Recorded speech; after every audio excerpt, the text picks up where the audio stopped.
Dear students and all my dear viewers, today we are doing one of the best stories of ISC syllabus, that is Salvatore.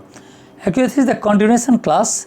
Actually, first video has already been made on this. So before going to this particular video, one must go through the first video of this chapter.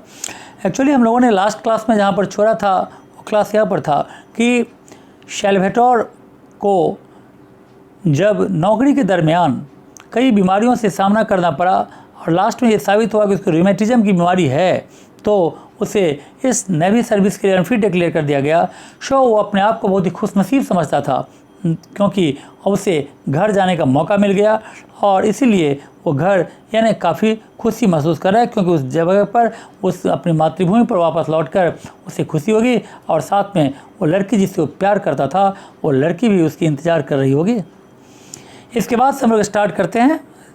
When he got into the rowing boat, जब वो उस boat में rowing करता हुआ जा रहा था, that made the steamer from Naples, जो नेपल से स्टीमर से आया था, and was rowed ashore to saw his father, और वहाँ से रोइंग करता हुआ वहाँ पर जब किनारे पर आया तो उसने देखा अपने फादर को, अपने मदर को जो खड़ी थी जेट्टी के ऊपर और उसका दोनों जो भाई था वो भी था बिग बॉयज नाउ। अब वो दोनों छोटे छोटे भाई जो पहले जिसको नहलाया करता था अब वो काफ़ी बड़े हो चुके थे। And you wave to them, और वो लोग भी हाथ हिला हिलाकर इसको वेलकम कर रहा था। तो इसका मतलब उस के किनारे समुद्र के किनारे जब ये वापस आया अपने आइलैंड पर तो वहाँ पर कौन कौन इसका वेट कर रहे थे, इसके फादर, इसके मदर, इसके दोनों छोटे भाई, सभी हाथ हिला हिलाकर इसका वेलकम कर रहे थे। His eyes searched among the crowd that waited there, लेकिन इसकी आंखें तो किसी और को ही खोज रही थी कि वो सोच रहा था कि वो लड़की जिससे प्यार करता है वो भी यहाँ पर होगी। He could not see her, लेकिन लड़की यहाँ पर दिखाई नहीं दी।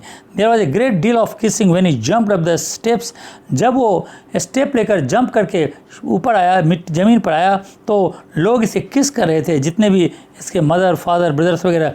And they all emotional creatures, सभी के सभी लोग काफ़ी इमोशनल हो गए थे। Cried a little when they exchange there greetings, और ये लोग सिर्फ क्राइंग नहीं एक दूसरे से ग्रीटिंग्स भी एक्सचेंज कर रहे थे। He asked where the girl was, last में जब इसे रहा नहीं गया और इसने पूछ दिया कि आखिर वो लड़की कहाँ है। हिज मदर टोल्ड हिम, तब इसकी माँ कहती है that she did not know, कि वो नहीं जानती थी। They had not seen her for 2 or 3 weeks, actually उन लोगों ने, माँ ने कही कि हम लोगों ने उसे 2-3 सप्ताह से देखी ही नहीं है। शो इन द इवनिंग, तो अब इसको बड़ा आश्चर्य हुआ कि 2-3 सप्ताह से लोग देखी नहीं है। तो ऐसा हुआ कि in the evening when the moon was shining over the placid sea, जब मून लाइट शांत समुद्र के ऊपर उसकी चांदनी पड़ रही थी, and the lights of Naples twinkled in the distance he walked on, और जब नेपल्स शहर में यानी लाइट जल चुकी थी तो तब वहाँ से रवाना हुआ। He walked on to the Grand Marina, तो ग्रैंड मेरीना के लिए चल दिया यहाँ से, उस ग्रैंड मेरीना आइलैंड पर जहाँ पर ये लड़की रहती थी, उसके घर पर गई। She was sitting on the door step, ये लड़की अपने दरवाजे पर बैठी हुई थी अपने माँ के साथ। He was little shy, actually ये लड़का सैल्वाटोर थोड़ा सा शाइस नेचर का है, थोड़ा सा शर्मिला स्वभाव का है, because he had not seen her for so long, क्योंकि इसने काफ़ी लंबे समय से इस लड़की को देखा नहीं है। He asked her if she had not received the letter, ये पूछता है उस लड़की से, ये पूछता है उस लड़की से कि क्या तुम्हें वो लेटर नहीं मिला जो लेटर मैंने तुमको लिखा था। कहता है he asked her if she had not received the letter that he had written to her to say that he was coming home, जिस लेटर में मैंने लिखा था कि मैं घर आ रहा हूँ, क्या वो लेटर तुम्हें नहीं मिला। Yes, they had received a letter, हाँ लेटर उन लोगों को मिला था। And they had been told by another of the island boys, और मुझे आइलैंड के दूसरे से लड़के ने भी ये बताया था कि दैट ही वॉज इल, कि तुम बीमार हो। लेटर भी मिला था और साथ में आइलैंड के दूसरे से लड़के ने भी बताया कि तुम बीमार हो। Yes, that was why he was back, और तुम इसी बीमारी के कारण वापस आ रहे हो, ये भी हमें पता था। But it was a piece of luck, was it not a piece of luck? तो क्या ये नसीब का फेर नहीं है कि तुम कितना अच्छा नौकरी पर गए थे और वहाँ पर जाके बीमार पड़ गए, अनफिट डिक्लेयर कर दिए गए? Of but they had heard that he would never B quite well again. लेकिन उन लोगों ने ये भी सुना है कि तुम्हारी ये बीमारी कभी ठीक होने लायक नहीं है, तुम कभी स्वस्थ नहीं हो पाओगे। तो ये कहता है the doctor talked a lot of nonsense. Doctor ऐसी ही बकवास बातें करते रहते हैं, but he new very well, लेकिन वो अच्छी तरह जानता है कि that now he was home again he would recover, कि जैसे वो अब घर वापस आ गया है अब वो पूरी तरह से ठीक हो जाएगा, क्योंकि घर का जो उसका परिवेश है, जो वहाँ का वातावरण है, उससे वो ठीक हो जाएगा। दे वर साइलेंट फॉर लिटिल। अब जो लड़की और उसकी जो मदर थी, दोनों कुछ समय के लिए चुपचाप रही। And then the mother nagged the girl. उसके बाद जो माँ थी वो थोड़ा सा जेंटली अपनी बेटी को पुश की उधर और कहती हुई आगे बढ़ी। She did not try to soften the blow, she told him straight. उसकी माँ ने सीधा कह दी सेल्वेटोर को कि with the blunt directness of a race, उसके रेस की जो डायरेक्टनेस थी, उसके जाति की जो एक तरह से कहें कि ये डायरेक्टनेस थी, अनकल्चर्डनेस थी, तो कह दी and that she could not marry a man who would never be strong enough to work like a man.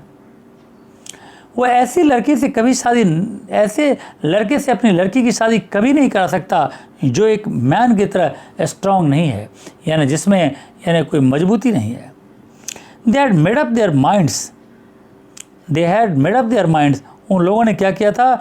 Decide कर लिया था। Her mother and father and she, उसकी माँ, उसके पिताजी और वो खुद, and her father would never give consent, और उसका फादर तो कभी कॉन्सेंट दे ही नहीं सकता था ऐसी शादी के लिए।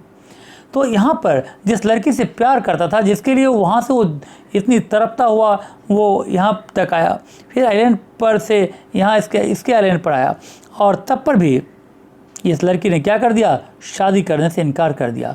तो जो प्यार था, वो प्यार जो था वो शादी में कन्वर्ट नहीं हो सका। व्हेन सेल्वेटोर वेंट होम, इस तरह से डायरेक्ट रिफ्यूजल के बाद जो सेल्वेटोर था उसका दिल टूट गया। He found that they all new, और इसे पता ये भी चला कि ये बात सिर्फ वही नहीं जानता है, बल्कि इसके घर के भी जो लोग हैं वो भी ये बात अच्छी तरह जानते हैं। इसे पता चला कि उसके घर के लोग भी जानते हैं। The girl's father had been to tell them what they had decided. लड़की के जो फादर थे, एक्चुअली उन लोगों ने इन लोगों को, यानी सेल्वेटोर के फादर को अपना डिसीजन बता दिया था, but they had lacked the courage to tell him themselves. लेकिन इन दोनों के बीच में प्यार इतना था कि सेल्वेटोर के फादर को, मदर को हिम्मत ही नहीं हुई कि सेल्वेटोर को डायरेक्टली ये बात वो बता सके। He wept on his mother's bosom, वो अपने माँ के छाती पर सर रखकर रोने लगा। ही वॉज टेरेबली अनहैप्पी, क्योंकि आज वो बहुत उदास है। But he did not blame the girl, लेकिन इस उदासी के लिए उस लड़की को ब्लेम नहीं करेगा। ए फिशरमैन्स लाइफ इज़ हार्ड, क्योंकि एक मछुआरे की ज़िंदगी बहुत ही कठिन ज़िंदगी होती है। And it needs strength and endurance, और इसमें स्ट्रेंथ की ज़रूरत होती है, ताकत की ज़रूरत है, इंड्योरेंस की ज़रूरत है, बर्दाश्त करने की कैपेसिटी चाहिए। He knew very well that a girl could not afford to marry a man who might not be able to support her.